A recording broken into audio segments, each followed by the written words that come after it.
السلام عليكم ورحمة الله وبركاته.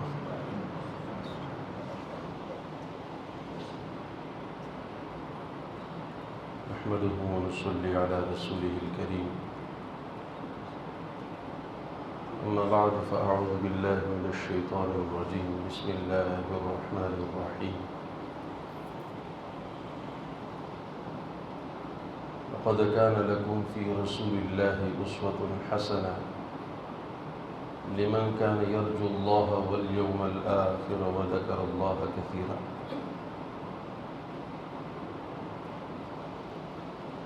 وقال الله تعالى وتبارك في مقام آخر: قل أطيعوا الله وأطيعوا الرسول وأولي الأمر منكم. صدق الله العظيم وصدق رسوله النبي الكريم، ونحن على ذلك لمن الشاهدين والشاكرين. إن الله وملائكته يصلون على النبي يا أيها الذين آمنوا صلوا عليه وسلموا تسليما. درود شریف پڑھیں. اللهم صل على سيدنا ومولانا محمد وعلى آل سيدنا ومولانا محمد وبارك وسلم وصل عليه.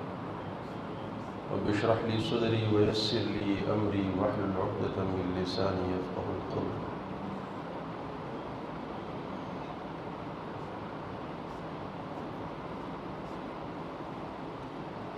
میرے عزیز دوستو، حضرت امام بخاری رحمہ اللہ نے اپنی شہرۂ آفاق کتاب بخاری شریف یا صحیح بخاری، اس میں کتاب الاذان کے تحت ایک باب لے کر آئے ہیں.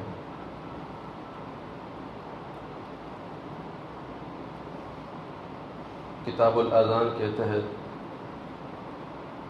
اس باب کا نام ہے باب الاصلاح بین الناس، یعنی لوگوں کے درمیان جب جھگڑا ہو جائے تو اس کی مصالحت کی کوشش کرنا، اصلاح کی کوشش کرنا، صلح صفائی کرنا. جتنی بھی احادیث کی کتابیں ہیں اس کے شروع میں جو فہرست باندھی جاتی ہے تو آسانی کے لیے کتاب کے مصنف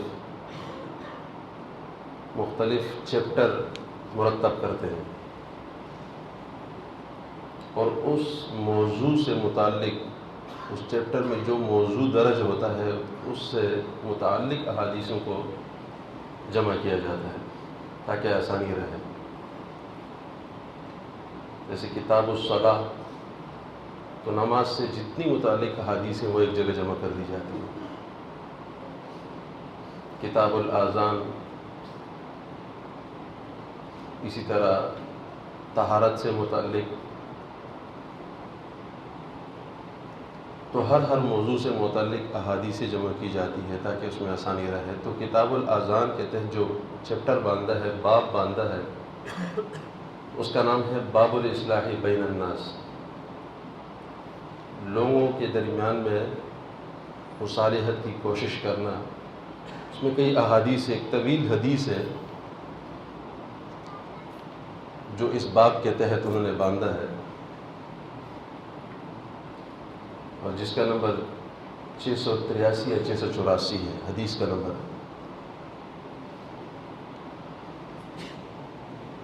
طویل حدیث ہے. میں اس حدیث کا ترجمہ اور مفہوم آپ حضرات کے سامنے پیش کرتا ہوں.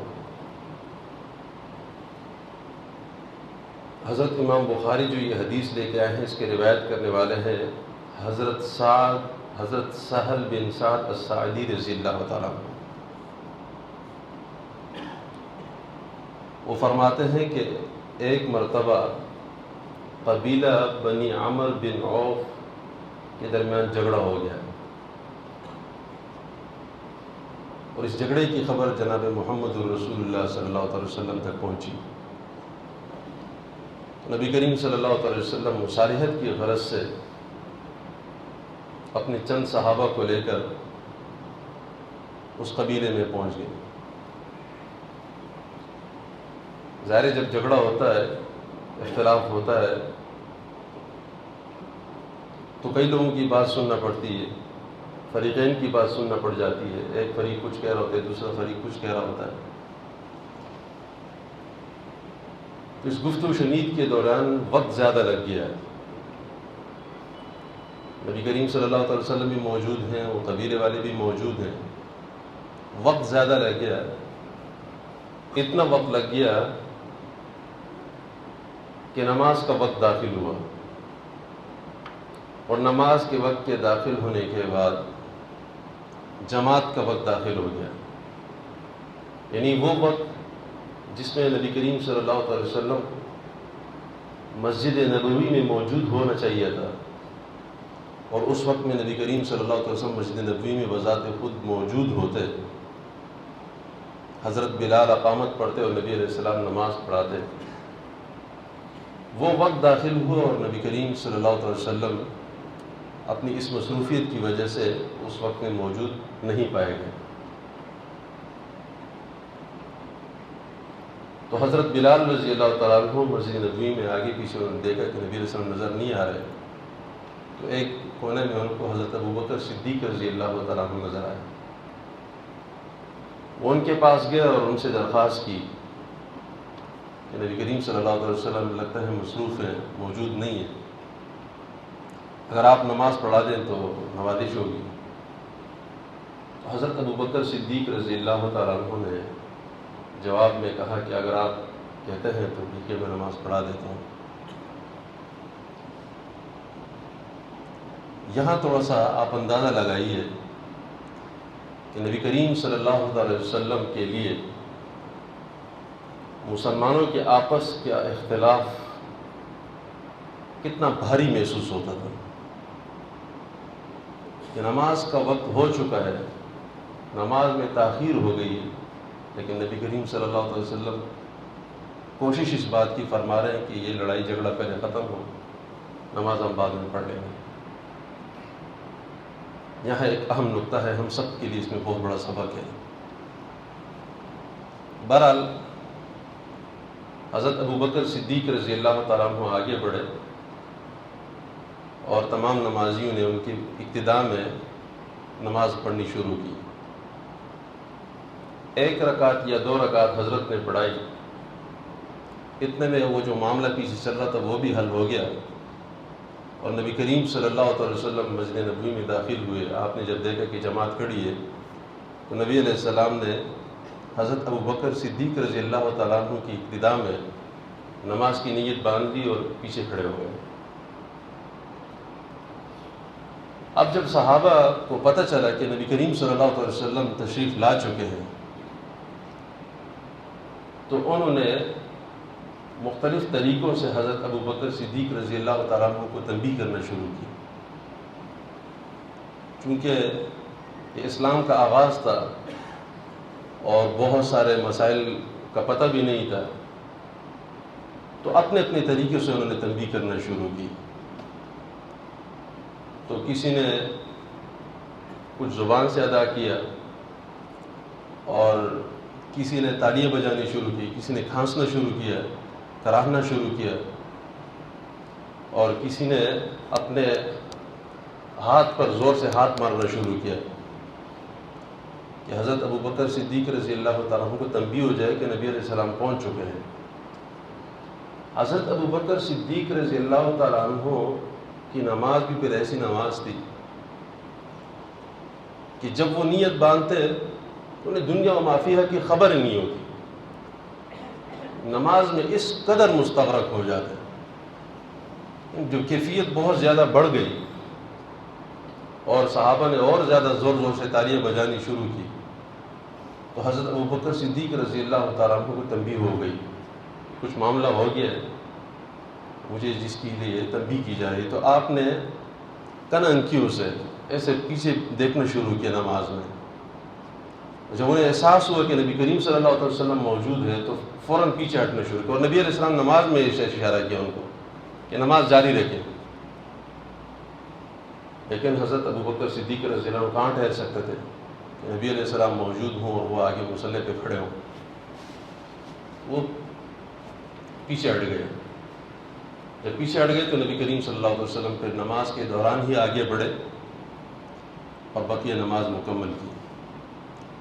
نماز جب مکمل کی تو نبی کریم صلی اللہ علیہ وسلم ممبر پر آئے اور آپ نے تھوڑا سا ڈانٹ اور تنبیہانہ انداز میں لوگوں کو سمجھانا شروع کی کہ بھئی یہ کیا کیا آپ لوگوں نے نماز میں. کوئی کھانس رہے, کوئی تالیاں بجا رہے, تو یہ تالیاں بجانا آپ کے لیے ہے بھی نہیں, اور شریعت کا مسئلہ بھی یہی ہے کہ اگر امام کو بھول ہو جائے, مثال کے طور پر امام نے بیٹھنا تھا اور امام کھڑے ہو گئے, اب مقتدی چاہتے ہیں کہ امام کو تنبیہ کرے, تو کھانسنے سے یا ایک ہاتھ سے تالی بجانے سے منع کیا گیا مردوں کے لیے. تالی بجانے کا مسئلہ خواتین کے لیے, اگر مردوں کو تنبیہ نہیں ہوئی یا ان کو پتہ نہیں چلا خواتین پیچھے جماعت میں کھڑی ہے, تو خواتین کے لیے آواز سے کوئی عربی کلمہ ماشاءاللہ یا سبحان اللہ کہنا منع ہے. جس طرح شریعت میں خواتین کے لیے پردہ مشروع ہے, اس طرح خواتین کی آواز بھی پردہ ہے. اسلام نے, دین نے, شریعت نے منع کیا ہے کہ اگر امام کو تنبیہ کی ضرورت پڑے, پیچھے خواتین کھڑی ہے, تو وہ اپنی آواز سے کبھی بھی تنبیہ نہ کرے. وہ اللہ اکبر, سبحان اللہ یا ماشاءاللہ ان کے لیے منع ہے.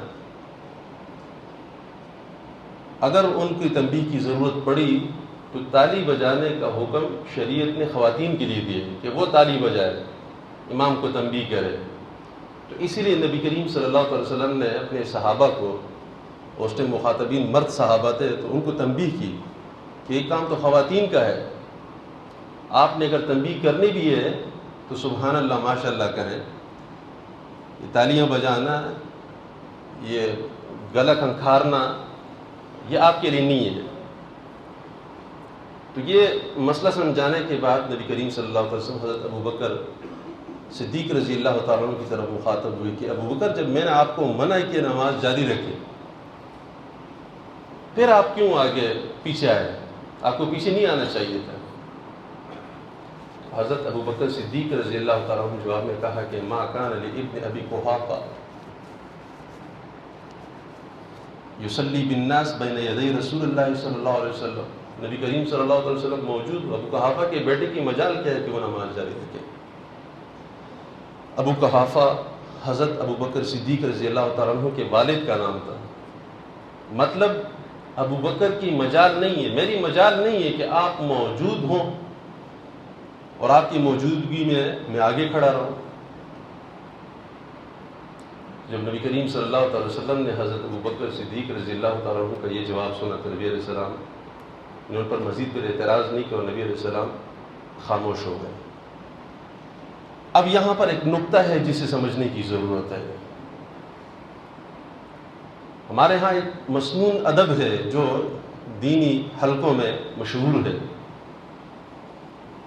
اس کو کہتے ہیں کہ الامر فوق الادب,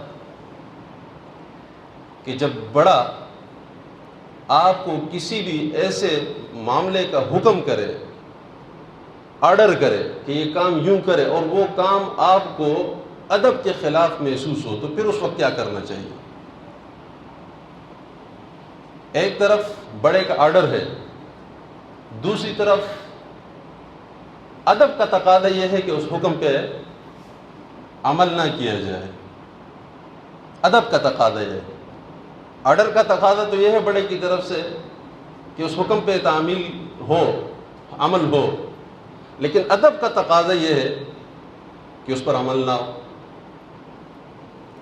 تو ہمارے ہاں ایک مسنون ادب یہ سمجھایا جاتا ہے کہ ایسی کیفیت میں الامر فوق الادب, کہ بڑے کا جو آرڈر ہوتا ہے یہ ادب کے اوپر ہے. پھر یہ نہیں دیکھو کہ ادب کیا ہے, تعظیم کیا ہے, بڑا کیا کہہ رہا ہے. مثال کے طور پر میرے استاد محترم ہیں, آپ کے استاد محترم ہیں, وہ کسی ایسی مجلس میں بڑے تخت پر بیٹھے ہیں, لیکن ایک ایسا ہونہار شاگرد آتا ہے کہ جس کو دیکھ کر استاد محترم خوش ہو جاتے ہیں کہ اس نے ہمیشہ میرے میرا ادب کیا ہے، میرا احترام کیا ہے، جب میں نے اس کو پڑھنے کا کہا اس نے پڑھا ہے۔ تو استاد محترم ان کو دیکھتے ہی خوش ہوئے، اے محمد اکرم آپ آئیں، تشریف لائیں، ادھر میرے ساتھ بیٹھ جائیں۔ تو اب ادب کا تقاضا یہ ہے کہ استاد کی مسند پہ نہ بیٹھے جائے، ادب کا تقاضا یہ ہے، کیونکہ استاد ہے، وہ بڑی جگہ پہ بیٹھے ہیں۔ لیکن استاد کے حکم کا تقاضا یہ ہے کہ یہاں بیٹھا جائے، کیونکہ استاد آرڈر کر رہے ہیں، اس وقت حکم کر رہے ہیں۔ اور یہ کیفیت ہمارے معاشروں میں مختلف مجالس میں اکثر و بیشتر یہ پیدا ہوتی ہے کہ سینئر جو کہہ رہا ہوتا ہے آیا اس پہ عمل کیا جائے، یا ادب کا تقاضا یہ ہے کہ اس پہ عمل نہ کیا جائے۔ تو اس کے لیے یہ مقولہ مشہور ہے کہ الامر فوق الادب، کہ بھائی امر کو، حکم کو ترجیح دی جائے۔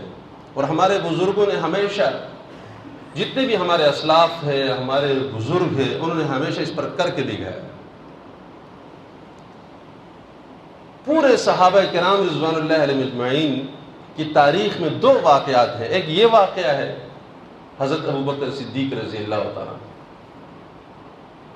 کہ نبی کریم صلی اللہ علیہ وسلم کی تعظیم، آپ کی عقیدت، آپ کی محبت اتنی حد تک حضرت ابوبکر صدیق رضی اللہ عنہ کے دل میں تھی کہ نبی علیہ السلام کا حکم بھی آ رہا ہے، لیکن ادب اس حد تک غالب آ گیا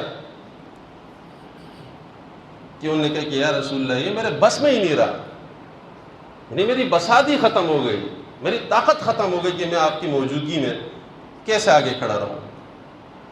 اور ایک واقعہ جو پورے صحابہ کی تاریخ میں ہے اس ادب سے متعلق، کہ جس میں صحابہ کے اوپر ادب غالب آ گیا، وہ جو حکم اور امر تھا وہ پیچھے رہ گیا۔ وہ صلح حدیبیہ کا وہ موقع، جب صلح حدیبیہ کے موقع پر معاہدہ لکھا جا رہا تھا سرداران قریش، کفار کے درمیان اور نبی کریم صلی اللہ علیہ وسلم کے درمیان، جب یہ معاہدہ لکھنے کا وقت آیا تو آپ نے حضرت علی رضی اللہ تعالیٰ عنہ کو حکم دیا کہ علی آؤ اور یہ معاہدہ اپنے ہاتھ سے لکھو۔ تو حضرت علی رضی اللہ تعالیٰ عنہ نے جب قلم اپنے ہاتھ میں لیا تو سب سے پہلے آپ نے اس معاہدے کے اوپر بسم اللہ الرحمن الرحیم لکھا۔ تو کفار کو سب سے پہلے بسم اللہ پہ اعتراض ہو گیا کہ بھئی ہم یہ مانتے ہی نہیں ہے، تو آپ نے یہ کیوں لکھ دیا بھائی؟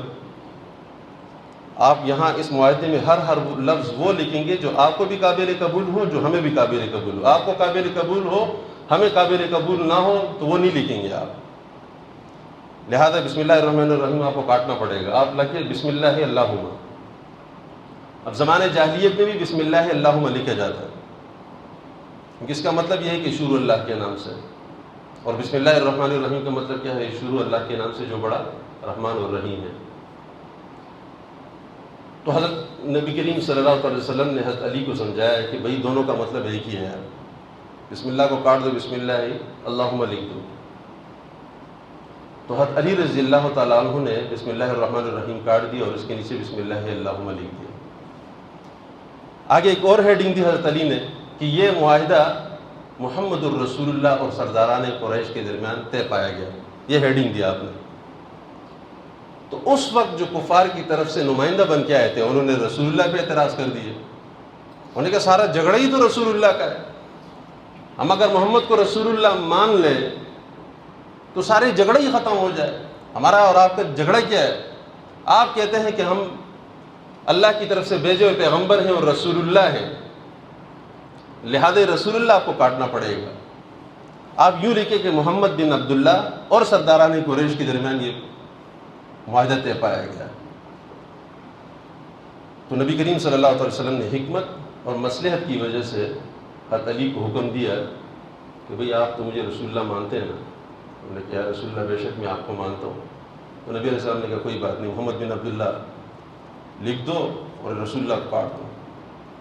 اب حضرت علی رضی اللہ عنہ تھوڑی دیر خاموش ہے، اب ان کے لیے ایک آزمائش بن گئی کہ میں اپنے ہاتھ سے رسول اللہ کیسے کاٹوں، اور اتنے جذبے میں آئے اور وہ کہا واللہ لامحوہ یا رسول اللہ، میں اللہ کی ذات پر قسم کھا کے کہتا ہوں کہ میں یہ رسول اللہ نہیں کاٹوں گا یا رسول اللہ۔ اب نبی علیہ السلام نے جب ان کی کیفیت دیکھی اور جذبہ دیکھا تو نبی علیہ السلام خاموش ہو گئے، کچھ نہیں کہا، اعتراض بھی نہیں کیا۔